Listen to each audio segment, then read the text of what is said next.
Terima kasih Bapak Ibu untuk kesediaannya menunggu. Silakan dilanjutkan kembali materinya.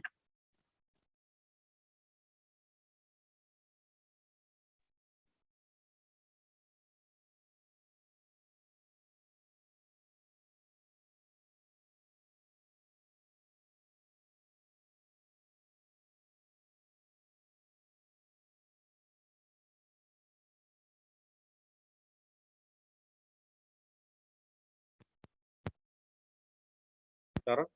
Udah. Oh, oke. Berarti saya nggak. Suara juga kan ini. Oh, berdengung ya. Bentar. Sekarang kedengeran nggak? Udah ya. Baik.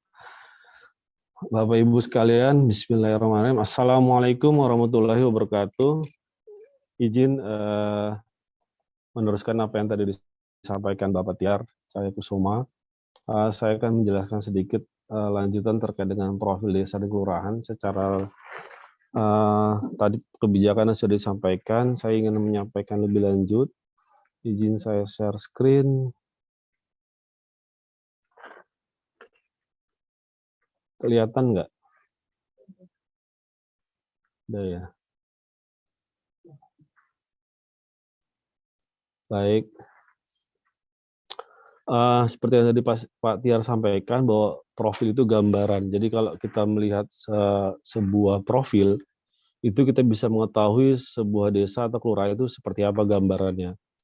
Dari mulai potensinya, permasalahannya, dan juga tata kelola pemerintahan desanya. Itu nanti harapan kita terkait kalau misalkan desa dan kelurahan mengisi. Begitu juga dari sudut pandang pemerintah supra maupun masyarakat umum. Jadi kita bisa melihat potensi-potensi apa saja yang di desa dan kelurahan tersebut. Misal kita untuk sebagai investor misalkan, kita sebuah eksportir buah-buahan misalkan, kita ingin mencari di mana daerah yang mempunyai produksi buah mangga yang banyak misalkan. Nah, di situ juga kita bisa melihat profil. Jadi gambaran desanya seperti apa, di mana, dan sebesar apa potensi ada desa tersebut. Nah, kalau kita bicara profil desa dan kelurahan, itu tidak terlepas dari 3 hal. Pertama dari software-nya. Udah kita siapkan aplikasi berbasis web. Ke depan kita akan lakukan pembaruan. Terus kemudian kita juga bicara terkait dengan SDM-nya, sumber daya manusia yang ada, baik di tingkat pusat sampai ke tingkat desa kelurahan. Kemudian terkait juga dengan peningkatan kapasitasnya. Ini juga penting. Jadi kalau kita bicara profil itu tidak terlepas dari 3 hal tersebut. Kemudian seperti dari Pak Tiar sampaikan, sejak 2013 atau sebelumnya 2012 juga kita sudah berbasis web, dan itu diharapkan menjadi gudang data. Jadi semua data-data yang diambil dari desa, dari supra misalnya butuh data desa, itu bisa diharapkan mengambil dari data profil. Terus kemudian usernya juga itu udah sampai dengan tingkat desa dan kelurahan. Setiap desa dan kelurahan itu punya hak untuk menginput, mengupdate, menghapus data yang ada di profil. Sedangkan pemerintah supra itu tidak punya hak untuk melakukan tadi update, kemudian hapus, dan juga modifikasi data server tersebut. Kemudian, ini data yang saya ambil dari Februari 2022, untuk saat ini udah hampir, udah lebih tentunya ya, per keadaan Oktober. Nah, lalu bagaimana tahapannya? Itu dari mulai penyiapan instrumen Bapak Ibu sekalian. Jadi ini banyak desa kelurahan yang dalam penyusunan profil desanya itu kurang pas. Jadi langsung begitu disuruh input, datanya langsung diinput ke data profil, datanya dari mana aja dicari, kemudian langsung diinput. Tetapi inilah langkah-langkah yang harus kita siapkan. Pertama, instrumen formulir 01, 02, dan 03. 01 terkait dengan data dasar keluarga, formulir 02 terkait dengan data potensi desa, formulir 3 itu terkait dengan data tingkat perkembangan. Setelah itu, maka Pokjanya menyiapkan diri atau melakukan pertemuan, rapat, dan sebagainya untuk bagaimana cara proses pengumpulan data profil desa. Misalkan Pokja itu terdiri dari perangkat desa dan juga unsur masyarakat yang bisa dilibatkan. Unsur masyarakatnya itu bisa luas, bisa PKK, Karang Taruna, Posyandu, bahkan UPT yang ada di desa atau kecamatan bisa kita libatkan. Nah, setelah itu dibagi-bagi tugas, misalkan data kesehatan kita bisa milih puskesmas, data kesehatan bayi kita bisa dari kader Posyandu, kemudian data pendidikan dari UPT Dinas Pendidikan di kecamatan dan sebagainya. Nah, dari itu maka di-input oleh kasih pemerintahan, bisa dibantu oleh operator desa, lalu setelah di-input nanti diolah oleh sistem, lalu terakhir nanti dilakukan proses publikasi. Publikasi ini di akhir tahun, Bapak Ibu sekalian. Nah, dari formulir ini kita bisa lihat kalau data dasar keluarga merupakan gambaran terkait dengan potensi sumber daya manusia, perkembangan kesehatan, dan lain-lain dari satu keluarga. Jadi kalau kita banyak lihat di data DDK, banyak desa itu baru hanya sebatas menginput kepala keluarga, dan data anggota keluarga. Namun banyak desa yang tidak menginput data kuesioner keluarga. Di data kuesioner keluarga itu banyak misalkan data potensi keluarga, dia punya potensi sumber daya alam apa, dia punya kebun apa, tanaman apa, hewan ternak apa, dan sebagainya. Begitu juga permasalahan yang ada di keluarga tersebut. Itu kita rekam dalam kuesioner keluarga. Kemudian yang seperti tadi formulir kedua, itu terkait dengan keseluruhan sumber daya yang dimiliki atau digunakan oleh desa dan kelurahan. Baik SDM, sumber daya manusia, sumber daya alam, kelembagaan, dan sebagainya. Kemudian formulir ketiga, itu terkait dengan capaian kegiatan pembangunan yang dapat mencerminkan tingkat kemajuan atau keberhasilan masyarakat, baik pemerintah desa dan kelurahan, serta pemerintah daerah dalam melaksanakan pembangunan di desa dan kelurahan. Di situ kita bisa lihat perkembangan, katakanlah jumlah penduduk di tahun sebelumnya dengan tahun ini. Kepala keluarga sebelumnya dengan jumlah kepala keluarga tahun ini dalam satu desa dan kelurahan misalkan. Nah, kalau kita lihat angka-angka di sini ada 765, 2037 isian sampai 958. Ini tentu data maksimal yang bisa diinput.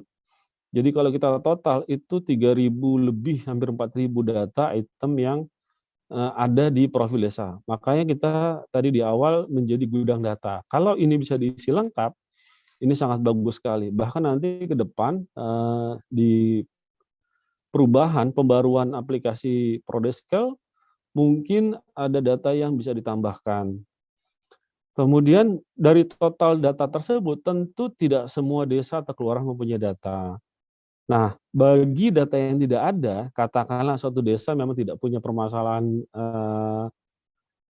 misalkan tidak punya permasalahan ketentraman dan ketertiban misalkan, maka tidak perlu diinput datanya, tidak ada data yang dikarang-karang. Kalau dia tidak punya potensi ya tidak perlu diinput, memang tidak ada data misalkan, dan data-data lainnya.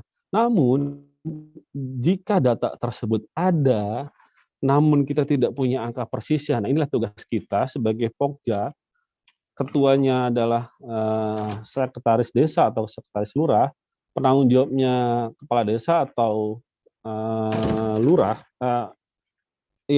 tadi penanggung jawabnya kepala desa dan lurah, ketuanya adalah sekdes dan seklur.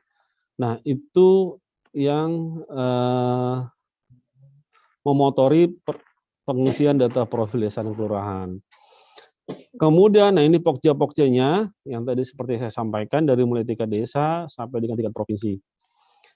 Nah, bagaimana pengumpulan data prodeskelnya dilakukan melalui pendataan oleh pokja prodesa tingkat desa dan dapat dibantu penginputan data oleh operator desa.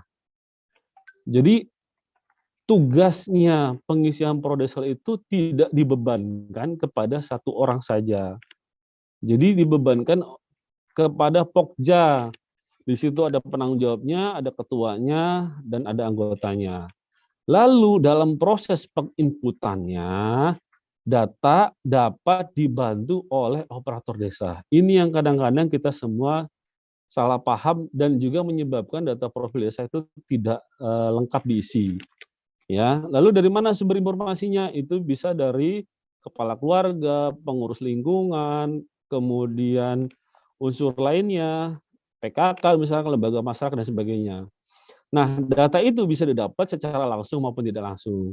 Langsung itu melalui proses pendataan atau pencacahan. Biasanya dilakukan untuk mendata keluarga misalkan di Form 01 itu. Jadi ada program tahun ini dari katakanlah 700-an kepala keluarga dilakukan proses pendataan satu-satu, didatangi, kemudian di situ juga ada formulir terkait dengan potensi keluarga, penghasilan, penggunaan sumber daya air minum dan sebagainya ya. Itu kita turun langsung ke lapangan. Lalu data kedua yang kita bisa dapatkan melalui survei tidak langsung atau data sekunder. Dia melalui referensi data-data yang ada di desa misalkan, data terkait data kependudukan, punya arsip kartu keluarga, atau punya arsip terkait dengan sumber daya manusia yang ada di desa. Nah, itu bisa menjadi referensi kita untuk menginput data ke profil desa di kelurahan. Lalu, bagaimana proses pengolahannya? Setelah data diinput, maka nanti sekitar jam 12 malam itu akan dilakukan proses scoring. Lalu pertanyaan, kenapa harus jam 12 malam? Kenapa nggak begitu saya nginput, scoring itu dilakukan? Ya, ada hal yang menjadi pertimbangan. Salah satunya adalah kita melihat setiap hari user yang menggunakan profil desa dan kelurahan itu bisa puluhan ribu user. Jadi kalau sekarang ini kurang lebih ada sekitar 86 ribuan user yang terdaftar di profil. Nah, kita bisa bayangkan kalau semua menginput yang berbarengan, terus lakukan proses analisis, melibatkan beberapa tabel, bahkan banyak tabel, tentu resource servernya itu akan tersedot. Akan sumber dayanya digunakan untuk input dan juga untuk analisis. Nah, ini tentu nanti akan mengganggu petugas atau pengguna profil desa dan kelurahan untuk menginput maupun melihat data. Maka setelah jam 12 malam dirasa semua user pengguna setelah menginput atau mungkin sedikit yang menginput, maka secara sistem dilakukan proses analisis dan perhitungan scoring. Nah, itu baru nanti kita bisa lihat kategori desa kita apakah swadaya, swakarya, atau swasembada. Nah, setiap data yang terinput itu ada data terkait data itu diinput kapan. Ya, data itu kapan diinput, setiap item data itu selalu ada gitu. Ya, nah scoring dilakukan pada tahun berjalan. Artinya data yang kita input itu sesuai tahun kelahiran kan bisa tanggal 31 Desember. Namun hasil analisisnya itu karena besoknya, maka untuk analisis tahun berjalan itu dibatasi sampai tanggal 30 Desember tengah malam. Sehingga nanti analisis muncul di 31 Desember. Kalau kita input tanggal 31 Desember, maka analisisnya muncul di tanggal 1 tahun berikutnya. Sehingga analisisnya bukan analisis tahun ini, tapi analisis tahun depan. Ya, nah ini banyak terjadi bagi desa atau kelurahan yang data sebelumnya itu masih swadaya, dia ingin perbaiki. Prinsipnya data itu bisa di-update tahun-tahun sebelumnya, bisa diinput tahun sebelumnya, bahkan laporannya pun bisa dikeluarkan, namun hasil analisisnya baik itu desa swadaya, swakarya, atau swasembada, itu tidak berubah. Bapak Ibu sekalian, kalau desa tahun sebelumnya itu swadaya, sekarang tahun ini diisi untuk tahun sebelum dilengkapi selengkap-lengkapnya, tetap desa itu akan tetap swadaya. Gitu ya. Nah, bila ini untuk kebijakan yang poin berikutnya ini ada permintaan khusus, namun ini untuk tahun ini itu sudah tidak bisa dilakukan lagi. Itu untuk tahun-tahun sebelumnya. Jadi untuk desa yang sekali lagi yang hasil analisis tahun sebelumnya sudah swadaya atau swakarya, ingin mengupdate menjadi swasembada misalkan, maka sudah tidak bisa dilakukan lagi, walaupun dengan permintaan khusus gitu ya. Nah, semua data itu dilengkapi selengkap-lengkapnya sesuai kondisi real di lapangan, maka nanti hasilnya akan sesuai dengan apa yang kita input. Nah, saya ingin meluruskan ada satu hal yang berkembang di masyarakat terkait dengan pengisian profil. Mereka seolah-olah kalau saya ngisi profil selengkap-lengkapnya atau sebanyak-banyak ya, maka sudah otomatis desa saya menjadi swakarya atau swasembada. Itu kurang tepat, Bapak Ibu sekalian, ya. Jadi sesuai Permendagri 12 tahun 2007 itu ada skor nilai penginputan. Jadi misalkan lihat dari jumlah penduduk, terus kemudian permasalahan, potensi dan sebagainya, ya sesuai. Itu masing-masing jawaban yang kita tulis itu punya skor nilai, punya range nilai. Katakanlah jumlah penduduk yang 1.000 dengan jumlah penduduk yang 10.000 atau 20.000, itu nanti skor nilainya berbeda. Kelurahan atau desa yang mempunyai permasalahan ketentraman dan ketertiban dengan desa yang tidak mempunyai permasalahan tersebut tentu punya skor nilai yang berbeda. Nah, dari data yang kita input itu nilainya itu ditotal menjadi secara keseluruhan berapa, itu nanti total nilai maksimal yang ada di proses dibagi dengan skor yang kita input, ya. Maka nanti muncul indeks. Nah, kalau dia 0,6 atau di bawah 0,6, maka desa itu swadaya. 0,6 lebih dari 0,6 sampai dengan 0,8, maka dia indeksnya menjadi swakarya. Kemudian di atas 0,8 dia menjadi swasembada, ya Bapak Ibu sekalian. Jadi itu kita harus luruskan bahwa klasifikasi itu tergantung banyaknya data yang diinput, namun juga tergantung data yang diinput, ya. Tidak pasti bahwa kita input sebanyak-banyaknya maka nanti minimal swakarya yang didapat. Itu tidak tepat, kurang pas. Ya. Nah, proses pengupdatean itu dilakukan minimal 1 kali dalam 1 tahun. Ini minimal Bapak Ibu sekalian, ya. Namun kalau kita misalnya ada perubahan data, itu bisa kita input kapan saja, ya. Kita input kapan saja. Bisa kita edit data yang lama, artinya data yang lama itu kita perbaiki, kemudian nanti disimpan menjadi data yang baru, atau kita bisa tambahkan. Katakanlah jumlah penduduk di bulan Januari dengan sekarang ada perubahan misalkan, ya kita bisa tambah atau bisa edit. Kalau saran saya sih sebagai histori, rekam jejak, sebaiknya ditambahkan saja misalkan. Sehingga kita bisa tahu, oh data bulan Januari ada 1.500 kakak misalkan, atau 10.000 jiwa misalkan. Begitu sekarang ada 1.501 kakak atau 10.001 jiwa misalkan, seperti itu. Jadi kita bisa punya historisnya gitu ya. Ya, nah analisisnya ini bisa lihat ini lamannya, nanti kita bisa contohkan di praktek.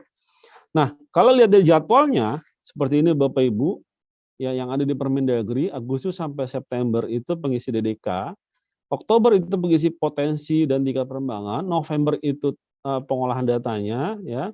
Lalu nanti di Desember itu dilakukan proses publikasi. Proses publikasi itu macam-macam Bapak Ibu.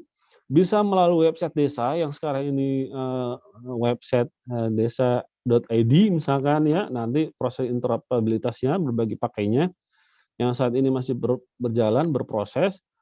Jadi itu bisa salah satu publikasinya, data potensi dan sebagainya.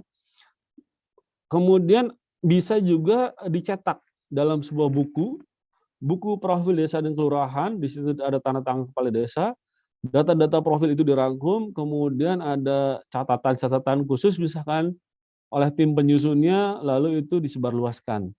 Baik itu disampaikan ke masyarakat umum maupun pemerintah supranya. Bapak Ibu sekalian. Kemudian, nah ini pendayagunaan data profil ini penting. Kadang-kadang orang bertanya, saya ngisi profil buat apa sih? Buat apa saya untungnya ngisi profil apa gitu ya. Nah, satu untuk gudang data, ini udah pasti Bapak Ibu sekalian. Kalau Bapak Ibu punya data lengkap tersimpan dalam Prodeskel, bagi instansi lain butuh data bisa merujuk ke data profil. Ini sudah banyak dari saya menggunakan cara seperti ini. Jadi nggak perlu nyari lagi pendataan berdasarkan data profil keadaan sekian, maka potensi desa saya ini. Tinggal dikeluarkan saja Bapak Ibu dalam bentuk Excel, nanti di permintaan di instansi tersebut apa, tinggal disesuaikan. Kemudian mengukur status kemajuan. tahun lalu desa saya swadaya dengan skor 0,59 misalkan. Tahun ini desa saya menjadi desa swakarya dengan skor indeks misalkan 0,79. Nanti tahun depan saya punya target desa saya harus desa swasembada. Data apa yang jelek? Oh, ternyata saya punya permasalahan ketentraman dan ketertiban. Maka tahun depan tidak boleh ada lagi kasus katakanlah kekerasan dalam rumah tangga, kasus pencurian dan lain-lain sebagainya misalkan. Itu tahun depan tidak boleh ada lagi. Sehingga target saya tahun depan desa saya menjadi desa swasembada. Nah, kemudian sebagai menjadi bahan kebijakan ya, misalkan untuk penyusunan RPJM desa. Pada saat kepala desa baru dilantik, dia butuh penyusunan RPJM, maka data itu bisa merujuk kepada data profil. Bayangkan kepala desa baru bikin program berdasarkan data, dia nggak punya data. Banyak saya mendengar desa itu mendadak atau dia mencari data di lapangan. Dia punya waktu yang terbatas, cuma beberapa bulan, dia sudah nyari data. Nyari datanya sudah butuh waktu tentunya ya. Tapi kalau dia ngambil dari profil, tentu dia fokus. Oh, berdasarkan data profil, ternyata tingkat pendidikan desa saya rata-rata itu masih SMA. Maka saya punya target 6 tahun ke depan, satu rumah tangga itu harus ada satu sarjana misalkan, punya program itu berdasarkan data profil.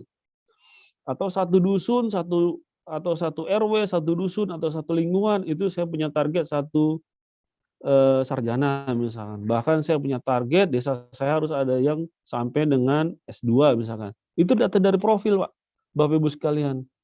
Ya, dan program-program lainnya misalkan. Terus menyusun LKPD sampai desa dan segala macamnya. Bahkan berdasarkan Permen 84 itu menjadi rujukan penentuan SOTK desa. Ini yang harus kita perhatikan Bapak Ibu sekalian. Banyak desa, kabupaten bahkan menetapkan SOTK desa itu belum berdasarkan data profil. Ya, pokoknya 3 kasih 3 KUR misalkan.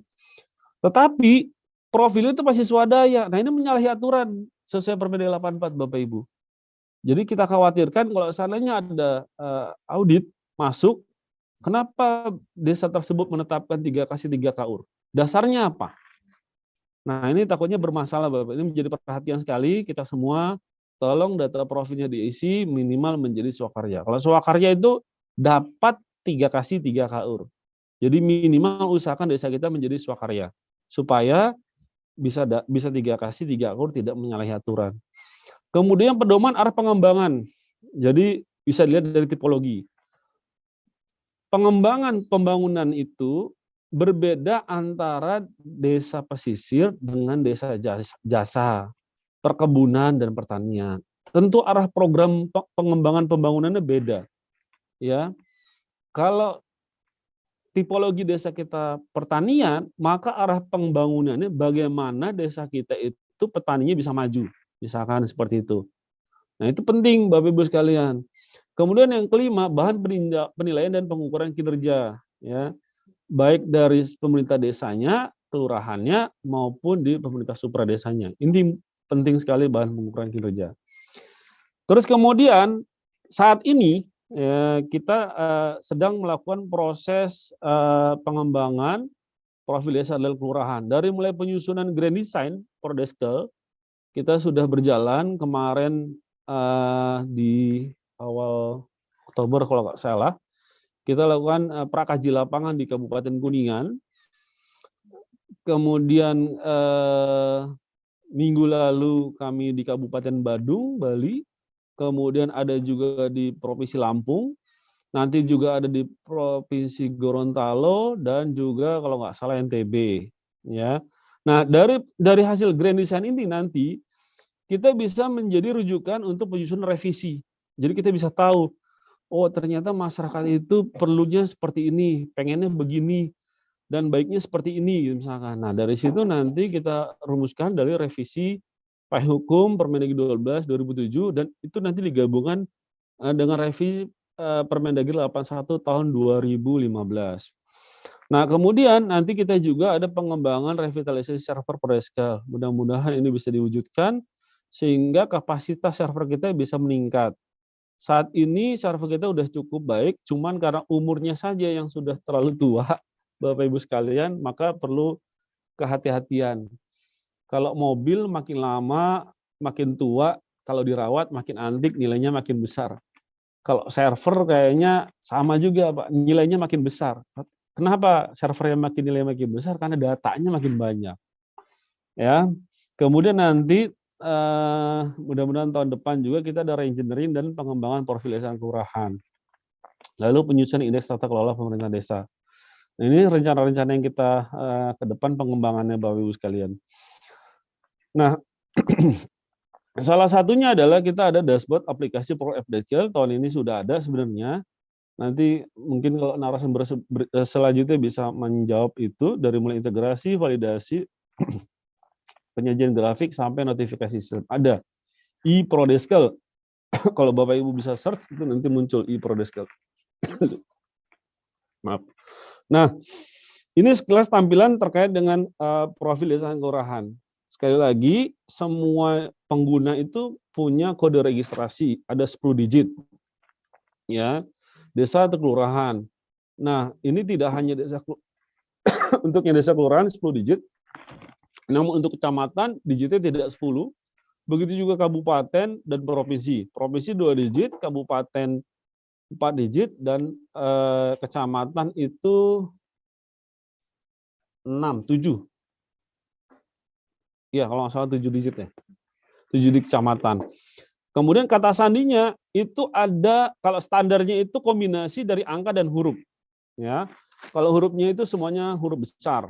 5 digit angka dan 3 digit huruf besar. Nah, ini Bapak Ibu sekalian, kata sandi ini penting sekali untuk kita simpan, kita jaga baik-baik. Jangan sampai pengguna yang tidak berhak itu mengetahui kode registrasi dan kata sandi. Ya, Bapak Ibu sekalian, ini sangat kami peringatkan untuk menjaga kode registrasi dan kata sandi tersebut. Ya, kalau kode registrasi 10 digit itu berbeda kalau di profil dengan di FDeskal. Kalau di FDeskal itu kode registrasinya atau kode penggunanya itu sama dengan kode wilayah.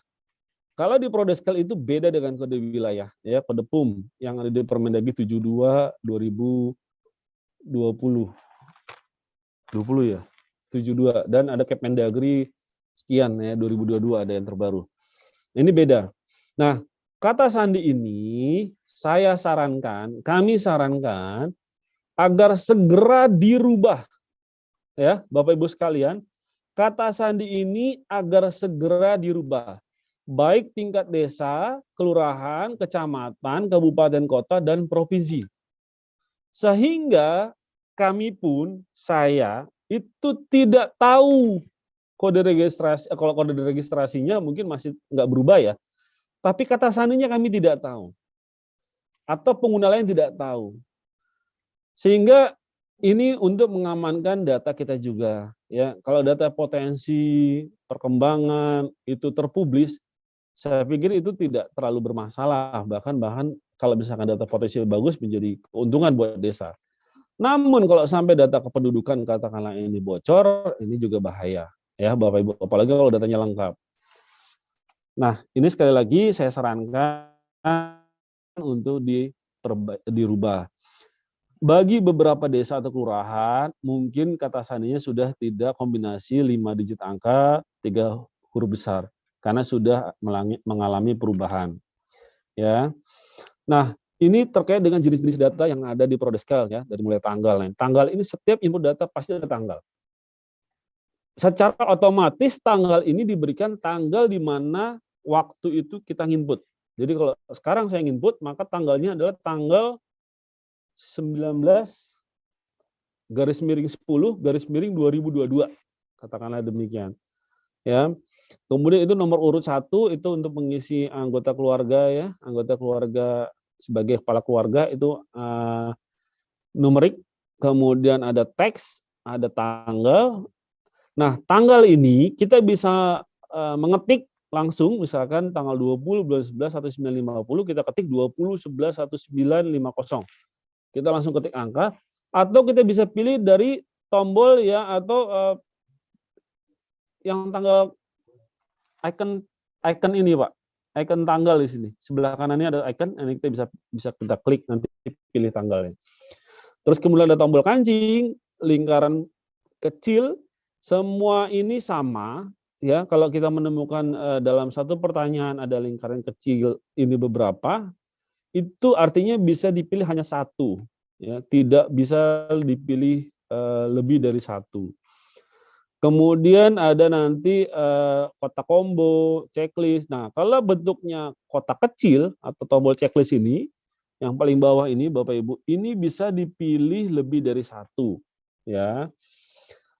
Nah, nanti ini Bapak Ibu, dalam penulisannya kita harus perhatikan ya, ada titik, ada koma. Kita jangan salah menginput data. Ini sangat penting sekali. Contohnya bilangan desimal di sini. 2.357,45. Ini kita baca ada 2.357,45. Nah, kalau kita tidak perhatikan seperti ini, maka nanti bisa jadi cara bacanya itu 235.745. Ya, Bapak Ibu sekalian perhatikan semuanya. Kemudian yang berikutnya adalah yang diperhatikan adalah satuan yang diminta. Misalkan luas wilayah. Luas wilayah kita mengenal ada kilometer persegi, ada hektar, kemudian ada meter persegi dan sebagainya. Ya, ini juga harus kita perhatikan. Kalau yang diminta hektar, maka satuannya harus hektar. Kalau di belakangnya ada koma, maka tinggal koma ada di belakang koma ada 4 digit misalkan. Nah, itu juga harus kita perhatikan. Ya, kalau satuannya kilometer kita pilih, maka ya kilometer satuannya ya 1, sekian kilometer persegi. Ini sangat banyak sekali kesalahan penulisan di sini, Bapak Ibu sekalian, ya. Kemudian ada kata teks. Kalau teks ya tidak ada perubahan. Kemudian tanggal. Tanggal 30/12/1997 untuk penulisan langsung 30/12/1997. Tidak perlu kita kasih garis miring. Jadi antara 30/12 tidak perlu garis miring kita tulis ya. Nah, kotak combo, kancing dan seterusnya tadi sudah saya jelaskan. Nah, ini juga ya Bapak Ibu primary key tanggal data, tanggal lahir sampai dengan data di N kolom kunci harus berbeda dengan data di kolom yang berbasis data N sama dengan 1 dan sebagainya. Nanti kita langsung praktek saja Bapak Ibu sekalian. Ya, ini juga misalkan data begitu tanggal 5 Juni 2012 datanya 155,50. 20 Agustus 2012 kita tambah datanya 145,00. Ya, artinya itu tanggal 20.08 itu data di bulan 8 tahun 2012 ya. Kemudian di bulan tanggal 20 di bulan 8 tahun 2012 ya. Kemudian baris ketiganya 12/10/2012 data luas sawah irigasi teknis tahun 2012 dan sebagainya gitu ya. Nah, ini nanti bisa diperhatikan berapa luas sawah irigasi teknis bulan 7. Nah, kalau di bulan 7 2012 berarti kita masih merujuk di kondisi yang pertama ya. Bapak Ibu masih praktek berapa luas irigasi teknis saat ini yang tercantum dalam laporan, berapa perubahan luas sawah irigasi teknis 2012 sampai dengan 2013 ya. Nah, ini satuannya Bapak Ibu sekalian, mungkin sekedar mengingatkan, itu 1 hektar adalah 10.000 meter persegi. 1 hektar sama dengan 100 are, 1 km persegi sama dengan 100 hektar, dan sebagainya. Dari mulai panjang, kemudian masa, ini akan menemukan nanti di pertanyaan-pertanyaan di profil.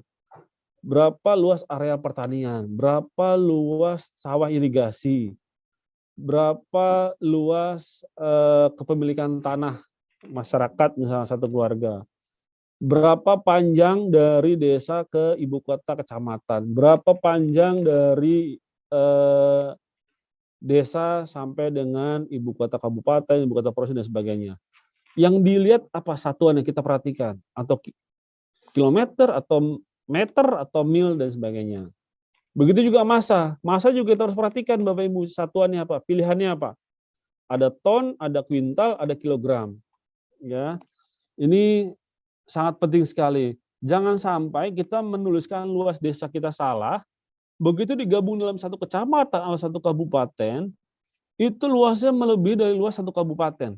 Jadi kalau misalkan satu desa, desa A, dia menuliskannya maksudnya 100 hektar, tetapi dia milih satuannya kilometer nanti di atas pilihannya. Terus kemudian desa yang kedua misalkan, yang diminta hektar, dia menuliskannya meter misalkan. Begitu dalam satu kabupaten itu dijumlah luas masing-masing desa, itu jumlahnya melebihi dari luas desa yang ada di Permendagri misalkan. Ini menjadi salah datanya, menjadi nggak benar dalam nanti proses perencanaan berikut-berikutnya ya. Nah, ini salah satu formnya yang tadi saya sampaikan, ada lingkaran kecil, bisa dipilih hanya salah satu. Lalu ada pertanyaan, Pak, kalau di desa saya peternakannya ada penghasilkan daging, kemudian ada yang menghasilkan madu, terus kemudian ada juga penghasil telur. Bagaimana Pak kalau cuma bisa dipilih satu? Kita pilih dulu satu, katakanlah daging, hasil produksinya berapa. Nah, ini nanti ada satuannya nih. Nah, ini di bawahnya ada satuannya. Nah, ini karena belum dipilih mungkin ya. M kubik per tahun misalkan. Satuannya bisa kilogram, ton dan sebagainya. Ini kita pilih di sini di satuannya.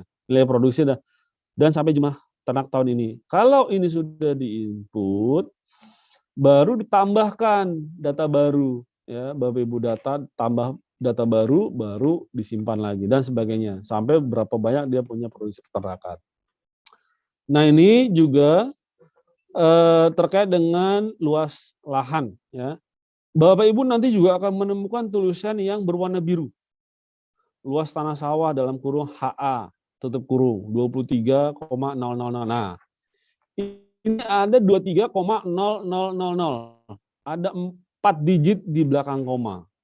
Kalau begini kita bacanya 23 hektar ya. Kalau di belakangnya ada koma nanti ada 1000 sekian meter, 23,1962 misalkan ya. Nah, yang tulisan berwarna biru ini itu otomatis merupakan penjumlahan dari data di atasnya. Kalau kita lihat di sini tanah sawah irigasi teknis 23,00. Begitu sawah irigasi setengah teknisnya kosong, bawahnya lagi kosong. Begitu jumlah luas tanah sawah, maka diotomatis menjumlah 23 hektar. Begitu juga dengan data-data yang lainnya. Jadi tulisan warna biru merupakan penjumlahan dari data-data di atasnya. Ya, ini tadi tipologi, ada klasifikasi, ada kategorinya yang berdasarkan hasil analisis dari profil. Nah, sekedar informasi, jika ada misalkan pemekaran wilayah, tentu butuh kodifikasi, kode registrasi, dan password, itu silakan langsung ke Direktorat Jenderal Bina Pemerintahan Desa, khususnya Direktorat Evaluasi Perhubungan Desa. Kemudian apabila ada Bapak Ibu, katakanlah passwordnya lupa, paspornya di operator yang lama, ya, pegawai yang lama tidak menyampaikan ke kita. Bapak Ibu bisa melapor ke DPMD wilayah setempat, Dinas PMD Kabupaten, ya, menanyakan user paspornya. Nah, tadi Bapak bilang katanya DPMD atau pemerintah supra sampai pusat nggak tahu paspor. Iya, yang mereka lakukan itu bukan melihat paspor Bapak, tapi mereka akan mereset kata sandi yang Bapak punya. Jadi kata sandinya akan baru nanti di sana, ya. Nah, kalau update data itu sesuai dengan kebutuhan. Nah, ini contoh tampilannya, Bapak Ibu sekalian. Kemudian ini contoh-contoh laporannya yang ada di profil desa dan kelurahan, prasarana, tata guna lahan, perumahan, BUMDes, produksi, kesehatan. Nah, ini Bapak Ibu sekalian. Data-data ini itu per wilayah masing-masing. Kalau Bapak Ibu login sebagai admin kabupaten, maka data-data yang di sini akan ditampilkan adalah data per kabupaten. Ya, ada beberapa desa login misalkan begitu melihat laporannya itu muncul nanti ada satu kabupaten, ada laporan per desa dan sebagainya. Tergantung data apa yang kita keluarkan, Bapak Ibu sekalian. Jadi kalau orang bertanya, saya ngisi profil buat apa? Datanya gunanya buat apa? Banyak Bapak Ibu sekalian. Ini kita lihat di sini, tingkat kependudukan, dari tingkat kesejahteraan, kelembagaan, kita melihat partisipasi politik. Saya pengen tahu, 2019 itu warga saya yang nyoblos itu ada berapa sih menggunakan partisipasi politiknya? Pilpres berapa orang yang ikut pemilunya? Terus pada saat pemilihan legislatif, warga desa saya berapa orang sih? Jadi nggak perlu buka-buka berkas, cukup buka profil, langsung muncul datanya, partisipasi politik. Sehingga tahun ini kita punya target, tahun 2019 partisipasi politiknya 70%, tahun ini saya harus tingkatkan, karena kepala desa baru punya program, misalkan partisipasi politik meningkat dalam proses pilkades dan sebagainya ya. Ini kita bisa lihat tuh yang paling kanan bawah nih laporan-laporan. Tenaga medis dan sebagainya. Jadi data-data ini kalau Bapak Ibu dengan lengkap, tentu akan sangat banyak manfaatnya. Baik tingkat desa, kecamatan, kabupaten, sampai tingkat nasional Bapak Ibu. Jadi kami pernah atau sering menerima permintaan data per Indonesia. Jadi kalau datanya baik yang nggak diisi, kadang-kadang kami bingung, Pak. Ini ragu-ragu menyampaikan apa enggak. Nah, oleh karena itu, tolong Bapak Ibu lengkapi datanya selengkap-lengkapnya.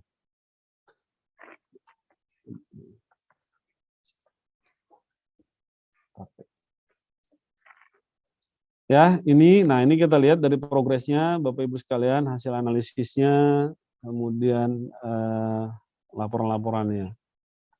Nah, ini progres perkembangan dari tahun ke tahun, dari mulai swadaya, swakarya, swasembada. Ini 2021, 2022 tentu ada kenaikan, seperti tadi di Februari ada kenaikan 70, sekian. Tahun ini sudah lebih ya, sudah lebih dari 72%. Nah, ini yang belum input di Februari 2022 ada 29% ya. Kita bisa lihat swadaya. Nah, swadaya di sini ada 54.000. Itu ada dua kemungkinan. Pertama, dia belum update di tahun ini, atau ada desa yang memang belum sama sekali input data. Ya, Bapak Ibu sekalian. Nah, baik Bapak Ibu sekalian, demikian yang bisa kami sampaikan. Mohon maaf apabila ada hal-hal yang kurang berkenan. Untuk selanjutnya kami kembalikan kepada moderator.